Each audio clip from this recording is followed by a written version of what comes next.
Saya berharap itu sesuatu yang penting untuk kita tahu supaya kita jangan menganggap sepele soal moral ini. Jangan sampai kita terninabobokan hanya dengan udah hadir ke ta'lim, udah gitu nggak ada tugas lain. Justru tugas utama dalam dakwah kita keluar dari masjid. Kalau di masjid kayak nggak ada challenge-nya, duduk dengerin, nggak nyaman senegatif-negatifnya akhlak kita di masjid apa? Ketiduran. Itu juga masih nggak dosa, cuman ya kayak malu aja gitu. Datang ke masjid langsung sakinah. Beres, pas udah selesai doa baru bangun misalnya. Itu seminimal-minimalnya akhlak kita di masjid paling ya itu. Kalau ikhtilat nggak ikhtilat, ceweknya di atas, cowoknya di bawah. Kecuali cewek di bawah kita di atas itu bahaya. Pura-pura khusyuk, Masya Allah. Nah ini enggak. Kalau cewek di atas, cewek lebih expert dalam menjaga mata dibandingkan cowok. Ini nih fitrahnya ya. Cewek lebih baik walaupun ada yang kecolongan ada, tapi maksudnya secara umum cewek itu lebih jago jaga mata daripada cowok. Cowok lebih jago jaga mulut daripada cewek. Saya nggak mau ngomong negatifnya ya, saya ngomong positifnya nih. Positifnya cewek itu lebih jago menjaga mata daripada cowok. Cowok lebih jago menjaga lisan daripada cewek. Makanya cewek kalau lagi sedih itu kan gini ya. Kalau cowok kalau lagi sedih kan gini kan.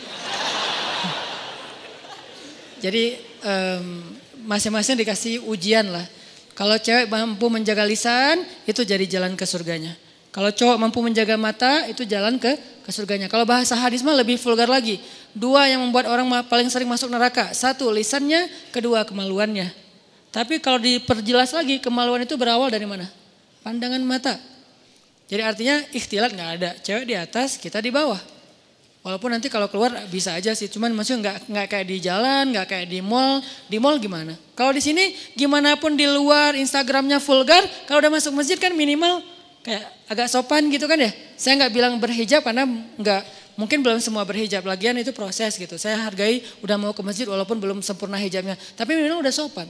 Gak mungkin kan masuk masjid kayak di sebelah misalnya. Kan beda kan pakaian yang di sebelah sana sama yang di sini. Bangunan sana, building sana sama building ini kan beda nih. Habis dari sini ke sana, innalillah. Kalau habis dari sana ke sini, astagfirullah. Udah dosa, taubat gitu. Kalau ini lagi taubat, dosa lagi kan salah kan. Jadi kayak beda. Nah coba lihat, kalau lihat perilakunya gimana di jalan sama di mall atau di pasar. Kita bisa enggak nih keluar dari masjid baru kita tunjukin saya udah taklim. Tapi minimal udah la tahkiranna minal ma'rufi syai'a kata Nabi. Janganlah kalian meremehkan kebaikan walaupun kecil. Walau antal akhaka biwajhin tolik. Walaupun sekedar tersenyum ke wajah saudara. Jangan dianggap remeh, tersenyum juga udah kebaikan yang luar biasa. Senyum doang. Tapi jangan salah sasaran. Karena kalau senyumnya salah sasaran jadi seburuk-buruk senyum kan ya. Senyum ada pahala ada yang dosa. Senyumin istri orang dosa kan ya. Senyumnya tapi sewajarnya teh gitu. Teteh. Jangan berlebihan lah biasa aja. Apalagi kalau suaminya tipe yang ya emang suaminya harus pencemburuan ya. Suami kalau gak cemburuan namanya apa? Dayus. Jangan salah huruf ya. Dayus, D ya. Siapa itu dayus? Kata Nabi, tidak akan masuk surga seorang dayus. Allah marah kepada dayus. Sahabat juga heran, ini istilah baru nih. Ya Rasulullah, dayus itu siapa? Kata Rasul, dayus itu suami yang ketika istrinya melakukan nusyuz, dia gak cemburu. Nusyuz itu apa? Banyak grade. Grade yang sederhana dalam nusyuz, istrinya misalnya chat lebih dari jam yang ditetapkan. Misalnya kayak agak menurut saya berlebihan lah. Seorang cewek chat sama cowok yang bukan muhrimnya bukan karena darurat jam 11 malam. Harusnya batasnya jam 10 malam. Ini SOP ya buat cewek-cewek. Jangan chat ke cowok yang bukan muhrim kita lebih dari jam 10 malam. Chat itu kan jaringan pribadi kan. Diterjemahin japri lah. Panjang amat. Chat itu kan japri. Jadi kita kayak ngobrol berdua. Enggak darurat, kecuali darurat. Ada urusan penting, urusan kerjaan, urusan sosial, urusan apa lagi. Tapi bukan modus. Nanti jangan lupa ya sebelum tidur baca 100 ayat. Soalnya kata Nabi, pakai bawa Nabi lagi ya. Siapa yang sebelum tidur baca 100 ayat, maka dia dicatat sebagai orang yang tidak lalai, kan gitu kan. Karena siapa yang selalu dalam keadaan zikir berarti Allah ingat dia. Fadkuruni adkurkum. Berarti siapa yang sebelum tidur baca 100 ayat, Allah ingat dia sepanjang dia tidur. Sehingga dia tidur dalam keadaan diridhoi oleh Allah. Ya, jangan lupa ya baca 100 ayat. Oh ya, surat apa? Bebas, yang kamu udah lancar aja. Atau kalau misalnya kamu ngantuk, aku aja bacain mewakili kamu. Apa gitu kan ya. Nah, ini namanya modus. Jangan di follow yang kayak gitu-gitu. Oke, jadi jangan lebih dari jam 10 kecuali darurat. Nah, suami yang gak cemburu istrinya chat terus cekikikan, terus emotikonnya guling-guling apa. Nah, ini enggak benar nih. Berarti dia udah mulai kena penyakit dayus, harus cemburu. Enggak ada apa-apa kok, bukan kita curiga sama istri kita atau sama cowok itu. Kita enggak suuzon sama mereka berdua, kita suuzon sama setannya. Mereka dua-duanya orang soleh, yang satunya ustadz lagi tuh. Ustadz, saya lagi sedih nih. Hati-hati, ustadz juga manusia. Saya dipanggil ustadz. Ustadz pernah tergoda? Hampir. Untung, astagfirullahaladzim. Wudu gitu. Tapi nyesel, kenapa nggak disambung 5 menit lagi. Ustadz juga manusia. Jangan mengkultuskan ustadz. Ustadz mah insya Allah nggak apa-apa. Jangan. Kita nggak curigain ustadz, kita nggak curigain ceweknya. Kita curigain setan yang ada di antara mereka. Dan setan itu yajri majrad dam, mengalir di dalam aliran darah kita. Dia tahu banget kelemahan kita di apa. Ada yang kelemahannya emotikon, dia tahu. Akhirnya dibisikin, lo bilang ke orang yang ada di dalam, yang lo sembunyi di tubuh dia. Kan setan kayak saling hati-hatian gitu kan. Roger gitu apa. Setan kan saling kontak-kontakan kan, mereka live terus online. Lo di tubuh dia, gue di tubuh dia ya. Ya udah kita bagi tugas. Kelemahan dia apa? Emotikon. Emotikon yang mana? Yang guling-guling, yang berdarah-darah air mata. Akhirnya aku lagi sedih nih habis dimarahin suami. Oh biasa itu ujian rumah tangga. Mulai curhat. Lama-lama kok Ustadz ini enak diajak curhat ya. Gak seperti suami saya mah orangnya cuek. Kalau Ustadz orangnya pengertian, dia bisa menghibur saya, Masya Allah. Jadi nyaman, gak ada pikiran macam-macam, nyaman doang nih. Nyaman chat, ada masalah lagi, chat lagi sama Ustadz. Dan Ustadznya juga kayak awalnya juga berbaik hati. Kasihan juga mau ngasih motivasi, biar kasih hadis, ngasih ayat. Tapi udah jam 10 Ustadz, ini udah jam 10, udah gak boleh lagi urusan privasi. Kalau mau chat kan bisa besok, pagi-pagi habis subuh, Ustadz mohon maaf, kalau perlu bahasanya kaku, gak ada titik-titik, gak ada koma, udah aja kaku, kalau perlu semuanya kapital. Saking kakunya gitu. Jangan ada yang dikasih bunga-bunga, titik-titik panjang, terus misalnya hurufnya didobel-dobelin gitu. Ustadz, bahaya. Ya, ini jarang kan Ustadz buka kartu kan? Bahaya. Karena ada ustadz yang jadi korban ada, tapi kita nggak boleh menjudge. Yang mana ustadz? Itu ya ustadz. Enggak, saya nggak mau menjudge ya. Tapi ada kasusnya ada aja. Ini dunia fitnah kan? Kita kan ngelihat ustadz itu suci di atas mimbar. Di belakang mimbar, ya gitu deh. Ya manusia maksudnya, manusia sama kayak kita. Kelemahannya sama. Mudah-mudahan kita berbaik sangka dia lebih soleh. Tapi sesoleh-solehnya dia, bukankah di Bani Israel itu ada orang yang ahli ibadah 100 tahun. Ibadah terus, ujungnya apa? Zina, membunuh, syirik. Gara-gara apa? Gara-gara tadi tuh disebut dengan talbisul iblis. Makanya bahasanya wala tattabi'u khutuwat, bukan khittah, tapi khutuwat. Khutuwat itu jamak dari khittah. Langkah-langkah, bukan satu langkah. Setan itu gak nyuruh kita langsung bikin dosa. Itu satu langkah. Nyuruh kita pelan-pelan dulu. Kalau perlu berpahala dulu. Jadi dia ke kanan dulu. Baru nanti muter ujung-ujungnya tanpa kita sadari udah di kiri. Gitu caranya, bukan lo ke kiri. Enggak, kita gak mau. Zina lo, gak mau dong. Tapi kasihan dia bantuin. Ke kanan kan. Bantuin. Dia kayaknya lagi labil banget daripada dia bunuh diri. Ya udah deh gue temenin. Chat sampai jam 12 malam. Kanan, chatnya pelan-pelan. Ayat dulu keluarin, hadis, lama-lama nasihat pribadi. Kok kata-katanya bagus? Ya kata-kata saya sendiri. Oh Ustadz ini bijak sekali. Mulai ke tengah, ujung-ujungnya ada di kiri.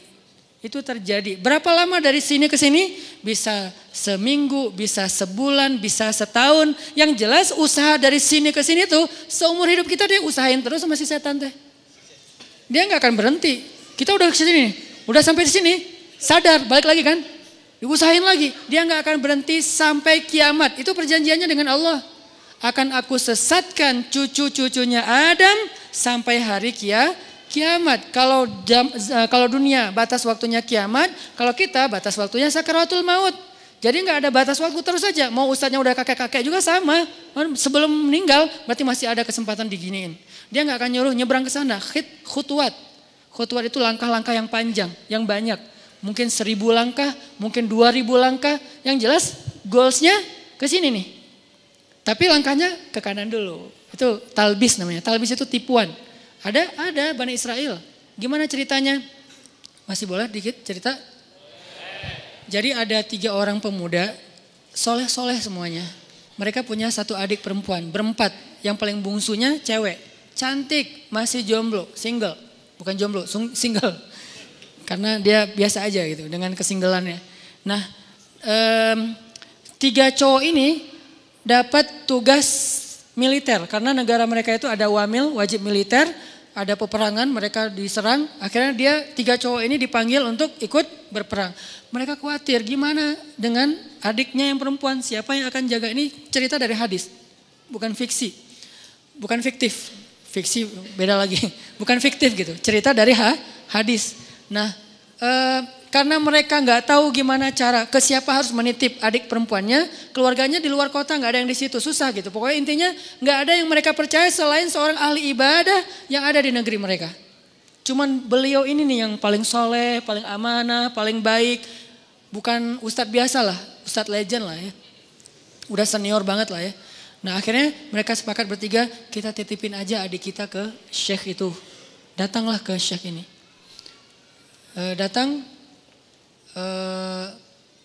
Kalau nggak salah namanya Barsisa, nama syekhnya, Syekh Barsisa. Kami dapat tugas militer, kami ingin menitipkan adik perempuan kami di rumah Anda. Karena tidak ada yang kami tenang menitipkan adik perempuan kami kecuali kepada Anda. Syekhnya nolak. Ya wajar dong, orang soleh takut fitnah kan. Astagfirullahaladzim, saya nggak bisa. Saya nggak pernah menampung kebenaran. Syekh ini juga nggak pernah nikah, saking sibuknya dengan ibadah, saking solehnya gitu. Bukan yang nggak nikah berarti udah sibuk ibadah juga. Beliau kayak Imam Nawawi. Imam Nawawi itu gak nikah sampai akhir hayat kan. Ketika ditanya kenapa Anda belum menikah. Oh astagfirullahaladzim saya lupa menikah.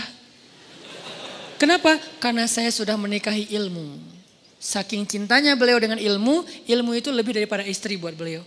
Sehingga tidurnya dengan buku, bangunnya dengan buku, jalannya dengan buku. Buku aja kerjaannya. Imam Nawawi ilmunya luar biasa dahsyat. Tapi jangan ditiru ya. Karena kita nggak gitu-gitu amat juga tentang ilmu. Ilmu enggak, nikah enggak kan. Ya pilih salah satu deh. Kalau enggak ilmu ya nikah gitu. Masalahnya kita ilmu gimana? Apakah udah selevel Imam Nawawi yang hadis dalam semalam hafal berapa ribu hadis. Terus setiap malam tuh nulis buku. Sholat 2 rakaat, satu paragraf. 2 rakaat, 1 paragraf. Jadi setiap paragraf itu 2 rakaat sholat.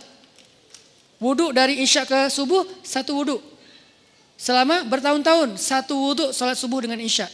Maksudnya gak tidur semalaman karena terjaga wudhunya Imam Nawawi. Nah Syekh Barsisa nolak, gak mau. Please karena kami gak tahu harus jagain harus nitip ke siapa daripada adik saya apa-apain orang. Karena udah dipaksain terus ya udah deh. Kalau mau saya minta satu hal bikinkan untuk adik kalian 1 ruangan, 1 kamar yang gak campur dengan rumah saya di belakang gitu. Akhirnya dibangunin sama mereka kamar sederhana untuk adiknya yang perempuan. Taruh aja di belakang rumah si syekhnya. Syekhnya biasa beribadah di musola. Jadi rumah, musola, kamar ceweknya. Jarak musola dengan kamar ceweknya terhalang oleh rumah syekh. Jadi agak berjarak gitu. Udah pergi mereka berjihad. Hari-hari pertama syekhnya nggak pernah berkomunikasi 1 patah kata pun dengan si cewek ini. Karena diamanahin nafkah kebutuhannya, akhirnya dititipkan uang, syekh ini ke pasar beli roti setiap pagi, taruh roti di depan pintunya, balik lagi ke musola zikir, astagfirullah. Si perempuannya tahu jam udah ada roti di depan pintu dia buka, ambil roti, makan di dalam. Nggak pernah komunikasi. Sehari, seminggu, Minggu kedua mulai datang setan. Yuwaswis fi sudurin nas, pakai perasaan, bukan pakai logika. Perasaannya yang diusik. Kasihan juga tuh cewek kesepian. Masa nggak disapa sama sekali, ntar dianggap sombong loh. Ya sapa sederhana aja, nggak usah berlebihan, cuman sehat gitu doang. Oh ya udah, titipin roti. Assalamualaikum, sehat teh, sehat Ustadz, alhamdulillah. Oh ya, pergi aja. Gitu doang. Jadi kayak japri, sehat, udah. Nggak pakai emoticon. Jadi benar-benar kayak tiis aja gitu kan ya, dingin aja, nggak ada apa-apa gitu. Zikir astagfirullahaladzim. Besok datang lagi setan. Masa cuma nyapa doang, siapa tahu dia pengen sesuatu tapi gak berani ngomong karena kaku. Ya lebih lemes lagi lah, biar siapa tahu si cewek ini butuh apa nanti dia bisa ngomong karena gak malu. Oh iya juga sih, teh sehat ya, kalau butuh apa-apa kasih tahu saya ya. Oh iya Ustadz makasih. Nah ini kan nih, akhirnya datang setan yang satu lagi. Lo tugasnya sama cewek, gue cowok. Setannya bagi tugas, tapi bukan karena kelainan, memang gitu tugasnya. Si setan yang ke ceweknya bilang, itu Syekh itu baik banget ya, soleh banget. Kamu kalau ada apa-apa jangan sungkan, ngomong aja ke beliau orang soleh kok, orangnya senang membantu. Kan baik kan, gak ada yang negatif kan. Besok-besok, teh butuh apa? Ya Ustadz boleh nitip sesuatu apa, pengen apa makan apa gitu. Ini ada uangnya, gak apa-apa udah dititipin sama kakak-kakaknya. Teteh, oh ya udah maaf ya Ustadz merepotkan, gak apa-apa. Nah mulai ini. Pergi ke pasar, beliin roti, susu. Makasih Ustadz udah bagi 2 aja, masa saya makan sendiri gak habis. Setan bilang kan gak akan habis tuh, mubazir. Benar gak sih? Mubazir kebanyakan tuh, udah bagi 2 aja. Ustadz bagi 2 aja, udah gak apa-apa makan aja. Kata si yang satu lagi setannya, jangan mau diterima, malu atuh sama cewek. Udah, akhirnya apa? Udah makan aja, ntar kalau gak habis baru saya habisin. Mulai kan, makan, Ustadz gak habis. Ya udah sini dihabisin, mulai kan agak-agak gimana gitu kan, bekas. Makan. Lama-lama datang lagi setan tuh. Coba tanya, siapa tahu dia pengen belajar sekaligus daripada dia diam-diam aja. Nyantri aja sekalian. Nyantrinya apa? Belajar agama. Tanya butuh apa tentang masalah agama yang saya bisa bantu. Sedikit-sedikit adalah ilmu. Oh ya udah benar juga ya, dapat pahala lebih. Teh, nanti kalau butuh apa-apa, udah nggak sungkan sekaku yang pertama kan. Butuh apa-apa kasih tahu aja ke saya, insya Allah kalau ada pertanyaan saya bisa jawab. Kalau nggak ada nanti saya tanya ke yang lebih ahli. Oh ya Ustadz, kebenaran saya lagi nanya nih masalah ini gimana. Nah mulai, tapi masih di balik pintu. Kenapa? Jangan ketemu orangnya, fitnah dong kata setan. Jangan, nanti fitnah ikhtilat kata setan teh. Setan yang ngajarin ilmunya nih. Ikhtilat, jangan. Oh ya benar juga. Jadi teriak-teriak dari belakang pintu, depan pintu gitu. Oh kalau gini gimana Ustadz? Nah lama-lama datang lagi setan. Mungkin sebetulnya si teteh itu ada pertanyaan yang privasi. Gak enak nanyanya sambil teriak-teriak. Kayak nanya masalah cara membersihkan haid atau apa kan gak enak teriak. Ustadz cara ngebersihin haid gimana kan gak enak kan ya. Ya udah kamu lebih dekat lagi duduk depan pintu. Jangan berdiri. Duduk aja depan pintu baru ngobrol. Ya udah teh kalau teteh butuh tanya apa-apa saya insya Allah siap jawab. Ini gak perlu teriak-teriak. Oh ya Ustadz di balik pintu. Sama-sama duduk di pintu tapi masih kehalang, pintu tertutup. Datang lagi besoknya setan.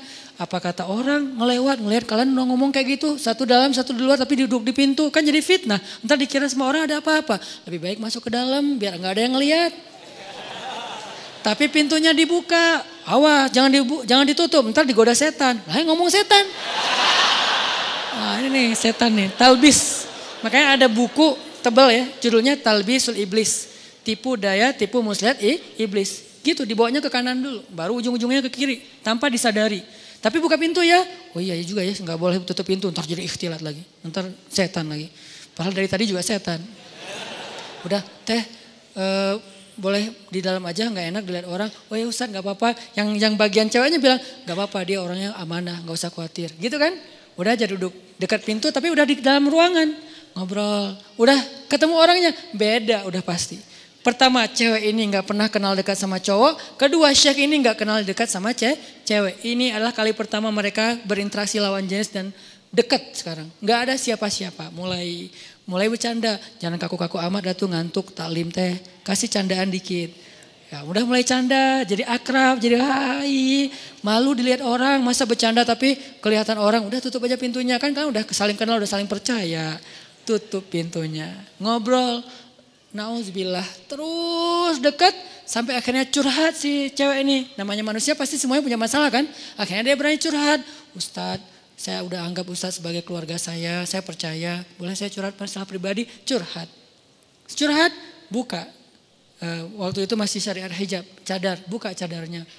Langsung udah lihat wajahnya, udah kemana-mana, udah setan teh. Setan yang datang udah bukan lagi bab ini, setan kan gonta-ganti sesuai dengan kapasitasnya. Sekarang bab yang lain lagi, datang setan yang ahli di bidang yang lain. Udah terus saja sampai mereka akhirnya udah akrab, udah tahu semua cerita-ceritanya. Nangis, ceweknya nangis, senangis-nangisnya. Datang setan romantis. Kalau yang pertama gak ngerti romantis, taunya fikih. Kalau sekarang setan jangankan setan, manusia aja ada yang kayak gitu. Dulu Senok Hogranya yang di Aceh tuh, dia hafal ribuan hadis, hafal Quran 30 juz hanya untuk merusak masyarakat Aceh dengan berstatus ulama kan ya. Itu manusia loh, apalagi setan yang udah lebih legend lagi tuh. Akhirnya setan romantis datang. Kalau cewek lagi nangis kayak gitu jangan didiemin, kasih bahu. Nanti kalau dia tersinggung gimana? Gak akan tersinggung. Cewek kalau lagi kayak gitu dia gak akan tersinggung. Dia pasti positif. Jangan kasih bahu pas dia lagi ngomongin masalah agama. Kasih bahu pas dia lagi nangis, lagi emosional. Itu pasti dia akan terima. Oh gitu ya? Udah Neng. Nah mulai nih akrab, usap-usap. Jadi nauzubillah akhirnya mereka berzina. Udah di sini kan? Udah berzina. Berzina sekali. Karena udah terlanjur dosa lah, kagok Udah kagok kan, udah aja, biasa aja gitu. Udah dosa juga gitu. Jangan manggil Syekh lagi lah, manggil A aja. Jadi tadi kan manggilnya Syekh, lama-lama Ustadz, lama-lama AA. Manggil lah, udah akrab teh, udah zina, ada segala macam, nauzubillah. Ngomongnya juga gak enak. Udah gitu, maaf perempuannya hamil. Perempuannya hamil, Syekh ini takut ketahuan sama kakak-kakaknya. Karena adik perempuan mereka ternyata dihamili sama Syekh ini. Kalut, panik, datang setan kriminal. Bilang, lo udah bikin adiknya, lo gak akan dibiarin hidup. Setannya udah beda ngomongnya. Ngomongnya udah beda. Udah terlanjur, udah lo habisin aja deh. Gak usah banyak mikir, udah lo habisin aja lo sekarang. Udah. Gitu-gitu. Oh udah dihabisin, dibunuh ceweknya. Karena takut ketahuan. Ditakut-takutin sama setan. Pokoknya lo habis, lo malu, semua orang kampung akan mencela kamu dan segala macam. Pokoknya dibikin goyah banget nih Syekh ini. Akhirnya dibunuh, dikubur di belakang rumah. Tapi udah dibisikin sama setan alasannya, modusnya apa? Bilang aja sakit, meninggal, dikuburin. Nggak lama, belum juga, baru sehari, kadarullah datang nih kakak-kakaknya. Syekh, assalamualaikum, waalaikumsalam. Syekh, alhamdulillah kami semuanya selamat. Adik kami di mana? Syekh ini pura-pura sandiwara. Ada apa Syekh? Innalillah, yang sabar ya gitu. Allah mentakdirkan kalian gak ketemu lagi. Baru aja kemarin adik kalian sakit keras dan meninggal. Maafkan saya gak bisa jaga amanah kalian. Innalillah wa inna ilaihi raji'un. Ya gak apa-apa Syekh, di mana kuburnya? Di belakang. Datang doa, pulang aja. Setan kan jahat banget ya. Setan tuh gak pernah berpihak sama kita. Dia itu pengadu domba.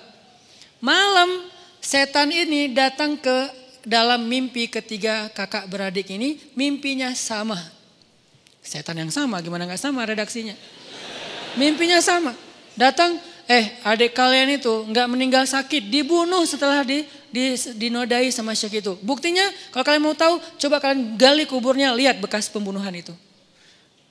Kalau datang ke satu, ya anggap aja mimpi. Datang ke yang kedua, sama. Ketiga sama, bangun dari mimpi. Saya mimpi buruk tentang adik, saya juga sama. Apa mimpinya? Diceritain, kok sama ya mimpi kita? Mencurigakan sekali kan? Kok mimpi kita sama?